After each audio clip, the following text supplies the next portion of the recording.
കണ്ടോ ഗൈസ്, ഞാൻ റെഡി ആയിട്ടോ. 8 മണിക്ക് എത്താൻ പറഞ്ഞു. 8 മണിക്ക് എത്തിയിട്ടുണ്ട്. എന്നിട്ട് 9 മണിയായപ്പോൾ റെഡിയായി. പക്ഷെ എൻ്റെ കൂടെ ഉള്ള കുരുപ്പുകളെ ഒന്നും ഇത്രയും നേരമായിട്ട് കാണുന്നില്ല. പിന്നെ ഹോസ്റ്റിംഗ് അല്ല കേട്ടോ, ആക്ച്വലി ഇവർ പറയുമ്പോൾ കറക്റ്റായിട്ട് പറയത്തില്ല ഗൈസ്. ഹോസ്റ്റിംഗ് അല്ല, സൂപ്പർവൈസിങ് നമുക്ക് അതാണ് ഇന്നുള്ളത്. പിന്നെ അൽസ ജറീനയാണ്, അഴീന.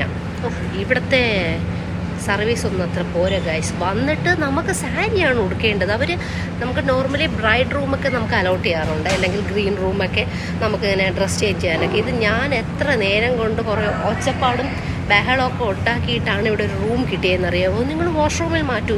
ഈ സാരി പണ്ടാര സാരി നിങ്ങൾ തന്നെ നോക്കും ഗൈസ്. ഈ പണ്ടാര സാരിയൊക്കെ ഉടുക്കാൻ തന്നെ ഞാൻ 1 മണിക്കൂർ എടുത്തു. ഇതൊക്കെ പൊക്കിക്കൊണ്ടുപോയി വാഷ്റൂമിൽ ആ വെറ്റ് ഏരിയയിലൊക്കെ നിന്നിട്ട് എങ്ങനെയാണ് മാറ്റുക. പിന്നെ ഞാൻ കുറേ പറഞ്ഞതിന് ശേഷം റൂം കീപ്പൊക്കെ കൊടുത്തു.